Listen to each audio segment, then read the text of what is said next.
Good morning ninth class. मोल concept जो है हम यहाँ से कर रहे थे। लास्ट मैंने आपको बताया था कि 1 मोल किसके इक्वल होता है, मीन्स नंबर ऑफ पार्टिकल किसके इक्वल होते हैं 1 मोल के, कि आपके पास एवोगैड्रो नंबर जो ये वैल्यू आपके पास होती है 6.022 × 10⁻23। ये आपके पास क्या होता है 1 मोल के अंदर इतने नंबर ऑफ पार्टिकल्स या नंबर ऑफ मॉलिक्यूल्स जो हैं वो प्रेजेंट होते हैं। और ये वैल्यू कॉन्स्टेंट होती है, ये नहीं है कि पार्टिकल टू पार्टिकल ये जो है वेरी करती है। No, this is not possible. ये जो है वैल्यू जो है फिक्स होती है। यहाँ से मैंने आपको बताया था जैसे एक दर्जन के अंदर 12 नंबर होते हैं, एक ग्रोस के अंदर 144 नंबर होते हैं, इसी तरह 1 मोल के अंदर इतने नंबर होते हैं। ठीक है, ये मास नहीं है, ये नंबर हैं, इतने नंबर ऑफ मॉलिक्यूल जो है वो प्रेजेंट होते हैं। तो मैंने यहाँ तक आपको करवाया था। Besides being related to a number, a mole has 1 more advantage over a dozen और a gross. This advantage is that mass of 1 mole of a particular substance is also fixed, कि एक मोल सब्सटेंस का अगर हमें मास लेना तो वो भी आपके पास से फिक्स होएगा। तो नेक्स्ट हम करते हैं, the mass of 1 mole of a substance is equal to its relative atomic और मोलिकुलर मास इन ग्राम्स। कि 1 मोल का अगर हम मास देखें ना, ये तो नंबर था, अगर 1 मोल का मास देखें तो जितना उसका एटॉमिक मास है ना उसके इक्वल आएगा। जैसे अब आपके पास 1 मोल H2O का मास आ जाए तो 1 मोल का अब ध्यान से देखो, मैं अगर आपको यहाँ से एक बार डिफाइन करूँ, ध्यान से देखो, आपको निकालना है H2O का मास, मोलिकुलर मास निकालना है। आप क्या करोगे, हाइड्रोजन प्लस ऑक्सीजन, ऐसे ही करोगे। 1 + 1 + ऑक्सीजन का कितना होता है 16, 17, 18। अगर मैं इसके आगे 1 मोल लगा दूँ तो क्या कोई इसके ऊपर इफेक्ट पड़ेगा? नहीं पड़ेगा ना। अगर मैं यहाँ से ये कहूँ 1, या फिर मैं ये कह दूँ O2 का निकालो आप, तो आप कैसे निकालोगे, ऑक्सीजन प्लस ऑक्सीजन, एक ऑक्सीजन का 16, दूसरे का भी 16, टोटल कितना हो गया 32। अगर मैं यहाँ पे 1 मोल ऑफ ऑक्सीजन गैस लगा दूँ तो ये क्या इसके ऊपर कोई इफेक्ट पड़ेगा, क्योंकि 32 को हम किससे मल्टीप्लाई करेंगे 1 से। लेकिन हाँ, यहाँ पे अगर ये आ जाए कि 3 मोल ऑफ O2 का निकालो तो फिर तो हम इसको मल्टीप्लाई करेंगे। लेकिन 1 मोल का जो आपको ये बता रहा है वो क्या बता रहा है, ये कि 1 मोल आपके पास क्या आएगा, 1 mole of a substance is equal to its relative atomic or molecular mass in grams. The atomic mass of an element gives us the mass of 1 atom of that element in atomic mass unit. कि atomic mass element का हमें 1 atom का mass देता है mu के अंदर, atomic mass unit.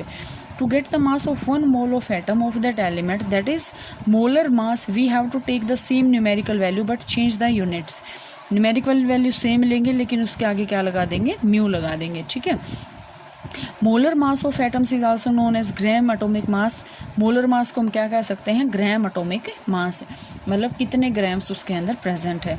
Atomic mass of hydrogen हम 1 mu कह देते हैं। और ग्राम एटॉमिक मास, अगर सिंपल देखो बेटा, अगर एटॉमिक मास आ जाए तो हम उसके आगे म्यू लगा देंगे, लेकिन अगर ग्राम एटॉमिक मास आ जाए तो हम उसके आगे क्या लगा देंगे, ग्राम, क्योंकि एटॉमिक मास तो पूछ लिया लेकिन वो ग्राम में पूछ लिया। ये आपके पास क्या है, एटॉमिक मास यूनिट, और ये क्या है, ग्राम एटॉमिक मास। तो 1 ग्राम। 1 mu of hydrogen has only 1 atom of hydrogen. 1 gram hydrogen has 1 mole atom, that is 6.022 × 10⁻23 atoms of hydrogen. समझ में आ रहा है यहाँ से कि आपके पास अगर हम ये कहें 1 म्यू किसके इक्वल है, 1 एटम के, एक एटम तो है, और 1 ग्राम किसके इक्वल है, 1 मोल के, और 1 मोल किसके इक्वल है, इसके number. Similarly 16 mu oxygen has only 1 atom of oxygen. अब मैं अगर आपसे ये कहूँ, ये मेरे पास ऑक्सीजन है, ये ऑक्सीजन है, इसका अगर मैं एटॉमिक मास निकालूँ तो आपके पास कितना आएगा, 16 आ गया। अब ये कह रहा है 16 म्यू, अब ये इसका एटॉमिक मास है 16 म्यू, तो 16 म्यू के अंदर कितना आया, 1 मोल, क्योंकि अभी बताया था कि एटॉमिक मास किसके इक्वल है, 1 मोल के इक्वल। और 1 मोल आपका किसके इक्वल आया था, अभी अभी मैंने रिसेंटली आपको बताया 1 मोल किसके इक्वल आया था, 6.022 × 10⁻23, इसी के इक्वल आया था।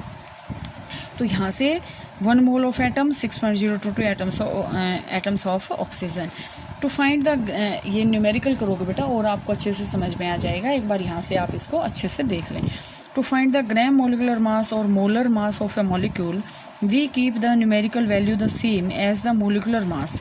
हम किसी भी चीज़ का ग्राम मोलिकुलर मास निकालने के लिए मोलर मास मॉलिक्यूल का क्या रखेंगे, सेम रखेंगे जितना उसका मोलिकुलर मास है, but simply change in its म्यू टू ग्राम। अगर वो अकेला मोलिकुलर मास पूछ लिया तो हम म्यू, ग्राम मोलिकुलर या ग्राम एटॉमिक मास पूछ लिया तो क्या लगा देंगे, जी। For example, as we have already calculated, molecular mass of H2O is 18 mu. From here we understand that 18 mu water का 18 mu water has only 1 mole, क्योंकि देखो मैंने अभी आपको बताया था 1 मोल के अंदर तो आया था। अब 18 gram has 1 mole molecule of water, that is 6.022 into 10 raised to power 23 molecules of water. Chemists need the number of atoms and molecules while carrying out reactions. For this, they need to relate the mass in grams to the number. It is done as follows: 1 mole is equal to 6.022 into 10 raised to power 23 number, और ये किसके equal हो जाएगा, relative mass in grams.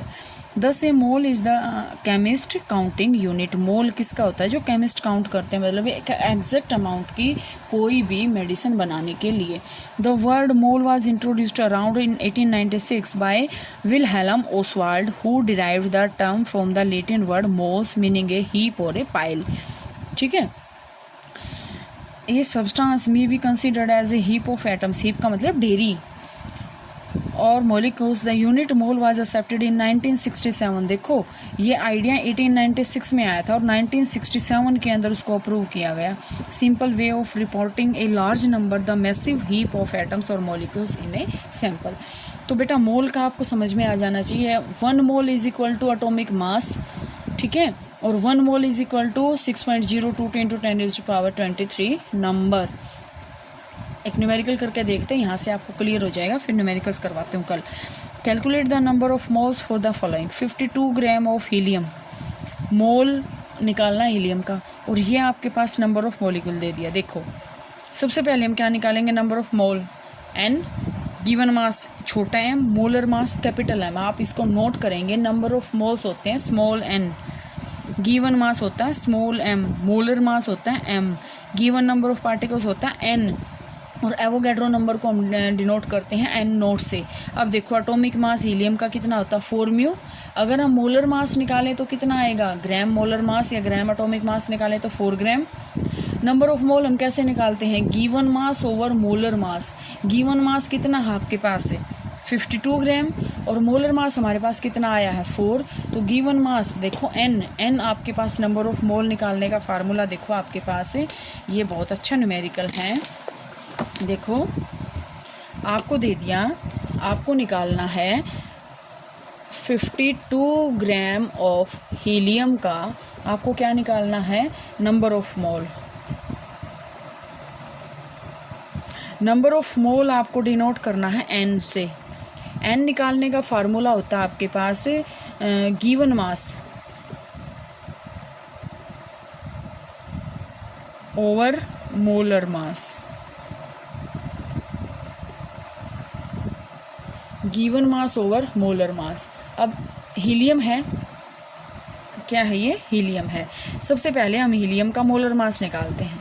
Helium का molar mass आपके पास कितना होता है, 4 होता है, 4 होता है। ये है कैपिटल एम। एन आपके पास क्या आया था, small M over capital M. Small M क्या है, गिवन मास कितना है 52, क्या लगा देंगे हम यहाँ पे 52, मोलर मास कितना आया 4, तो यहाँ से इसका नंबर ऑफ मोल कितने आ जाएंगे 13। मतलब क्या है, ध्यान से देखना कि एक मोल के अंदर 13 मोल आए हैं, ठीक है।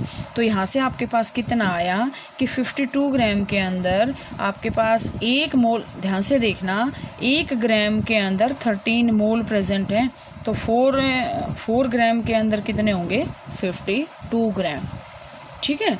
यहाँ से आपके पास ये क्लियर है। सेकंड आपको जो न्यूमेरिकल गिवन है वो न्यूमेरिकल क्या है, यहाँ से 6 वैल्यू गिवन है 12.044 into 10 raised to power 23 atom किसके हैं, हीलियम के, ठीक है।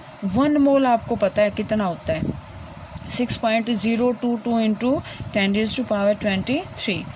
नंबर ऑफ मोल हम कैसे निकालेंगे, अगर मोल दे रखे हैं तो अब ये फार्मूला अलग अलग है, ये नंबर ऑफ मोल निकालने का, यहाँ मास दे रखा था तो गिवन मास ओवर मोलर मास।